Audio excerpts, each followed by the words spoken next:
Assalamualaikum warahmatullahi wabarakatuh. Perkenalkan, nama saya Dinda Maharani dengan NIM 23012160664 dan saya berasal dari kelompok 12. Di sini saya akan mempresentasikan tentang bacaan dari kelompok saya. Pertama, pada tingkat doktoral, mahasiswa perlu mengembangkan keterampilan penelitian termasuk penciptaan dan berbagi pengetahuan.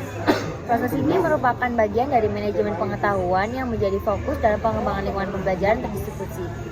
Pentingnya pemahaman konsep data, informasi, pengetahuan, dan kebijaksanaan diakui dalam literatur manajemen pengetahuan. Model piramida pengetahuan yang menggambarkan hubungan hierarki antara 4 konsep tersebut menjadi fokus penelitian. Namun, pertanyaan penting yang belum terjawab adalah apa yang terjadi di antara setiap tingkat hierarki dan implikasinya terhadap desain sistem manajemen pengetahuan.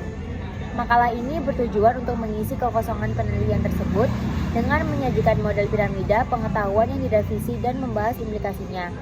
Langkah penelitian selanjutnya juga diajukan dalam makalah ini. Selanjutnya yaitu model piramida pengetahuan. Model piramida pengetahuan menyajikan hierarki dari data, informasi, pengetahuan, dan kebijaksanaan.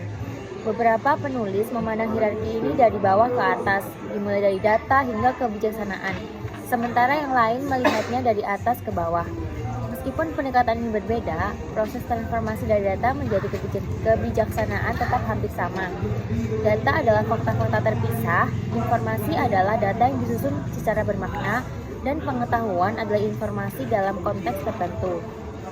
Kebijaksanaan adalah kemampuan untuk memanfaatkan data, informasi, dan pengetahuan untuk bertindak secara efisien. Namun, model piramida pengetahuan sangat tidak mencakup proses transformasi tersebut. Selanjutnya yaitu model piramida pengetahuan yang telah direvisi. Pada bagian ini, mereka mengeksplorasi teori proses cerdas sebagai latar belakang teoritis model yang direvisi. Mereka kemudian menggambarkan proses yang terlibat dalam model piramida pengetahuan sehubungan dengan teori proses cerdas. Terakhir, mereka menyajikan model piramida pengetahuan yang direvisi yang memperhitungkan proses cerdas yang terlibat antar tingkat. Kemudian, pada tahap proses cerdas, dalam upaya menjawab pertanyaan penelitian tentang fenomena antara tingkat hierarki piramida pengetahuan, analisis dilakukan terhadap teori-teori yang mendukung proses cerdas. Model berpikir terpadu oleh Jonassen mengklasifikasikan pemikiran menjadi 4 jenis, sedangkan Resnick menyoroti ciri-ciri pemikiran tingkat tinggi yang melibatkan evaluasi dan interpretasi yang kompleks. Piaget menunjukkan 4 periode perkembangan pemikiran dari masa anak-anak hingga remaja. Melalui kerangka teoritis ini, hubungan antara data, informasi, pengetahuan, dan kebijaksanaan akan dianalisis lebih lanjut. Sekian presentasi dari saya. Bila ada kurang dan lebihnya mohon maaf.